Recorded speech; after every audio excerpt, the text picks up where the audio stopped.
Good bad ugly படத்துடைய trailer release ஆயிருந்தது. இந்த trailer பொறுத்த வரைக்கும் அஜித் அவர்களுடைய ஃபேன்ஸ் ஆதிக் ரவிச்சந்திரன் கிட்ட இருந்து என்ன எதிர்பார்த்தாங்களோ அந்த ஒரு விஷயத்த ரொம்பவே பெர்ஃபெக்டா டெலிவர் பண்ணியிருக்காரு அப்படின்னே சொல்லலாம். இந்த குட் பேட் அக்லி ட்ரெய்லர் பார்க்கும்போதே கிளியரா புரிஞ்சுக்க முடியுது இந்த படம் out and out mass commercial masala film அப்படிங்கிறத புரிஞ்சுக்க முடியுது.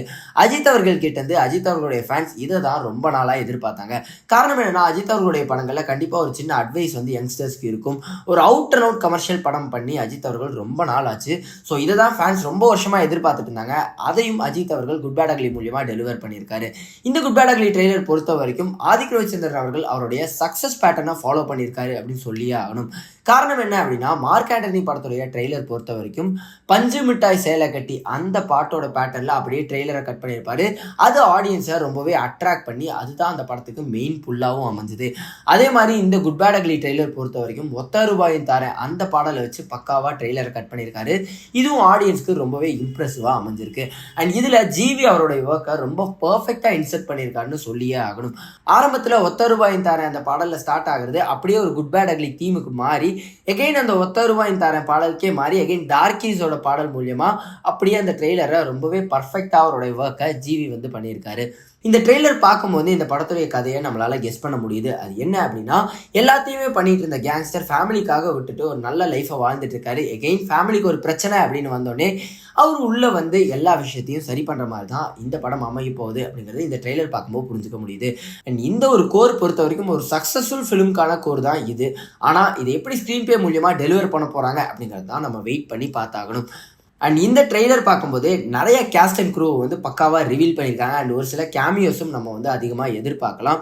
அதாவது இந்த ட்ரெய்லர்லேயே ஜாக்கி ஷெராஃப் காட்டியிருந்தாங்க, டாம் சாக்கோ காட்டியிருந்தாங்க.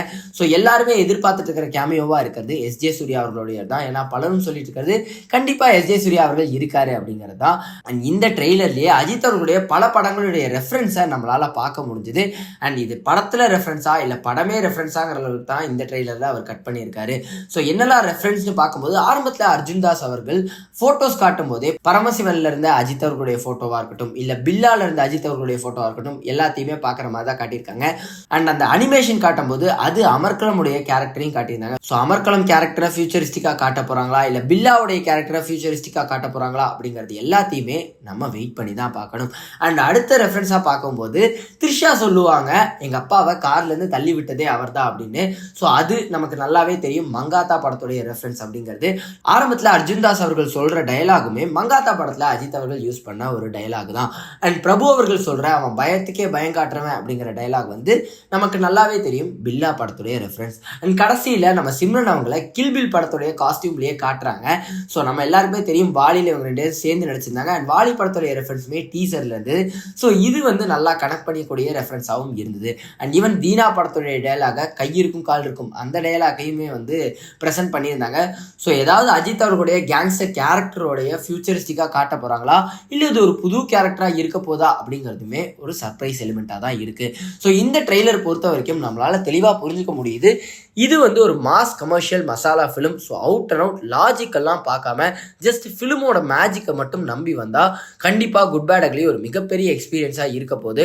பட் இந்த லாங் ரைட்டப்பும் லாஜிக்கும் எதிர்பார்க்குறவங்களுக்கு இந்த படம் கனெக்ட் பண்ணிக்கிறது ரொம்பவே கஷ்டமான ஒரு விஷயமா தான் இருக்க போகுது.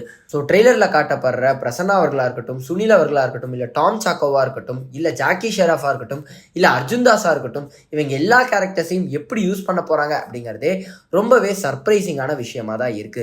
ஸோ குட் பேட் அக்லி ஆடியன்ஸ்க்கு நல்லா கனெக்ட் ஆகிற பட்சத்தில் கண்டிப்பா கோலிவுட்லயே one of the best fan boy சம்பவமா இந்த படம் இருக்கும் அப்படிங்கிறதுல எந்த டவுட்டுமே இல்லை. ட்ரெய்லரை பார்த்ததுக்கு அப்புறமா புக்கிங்ஸ் எல்லாமே வேகமா நடந்துகிட்டு இருக்கு. ஈவன் ப்ரீ புக்கிங்ல ஒரு மிகப்பெரிய சாதனையே குட் பேட் அக்லி படைக்க போகுது அப்படிங்கிறதுல எந்த ஒரு டவுட்டுமே இல்லை. ஸோ படம் கிளிக் ஆச்சு அப்படின்னா அஜித் அவர்களுடைய கெரியர்லேயே ஹையஸ்ட் கலெக்டட் படமாகவும் குட் பேட் அக்லி மாறப்போகுது. ஸோ நீங்கள் இந்த குட் பேட் அக்லி படத்துடைய ட்ரெய்லரை பார்த்தீங்களா? உங்களுக்கு இந்த ட்ரெய்லர் எந்த மாதிரி கனெக்ட் ஆச்சு? ட்ரெய்லரில் உங்களுக்கு ரொம்ப பிடிச்ச மொமெண்ட் என்ன அப்படிங்கிறத கமெண்ட்டில் சொல்லுங்கள்.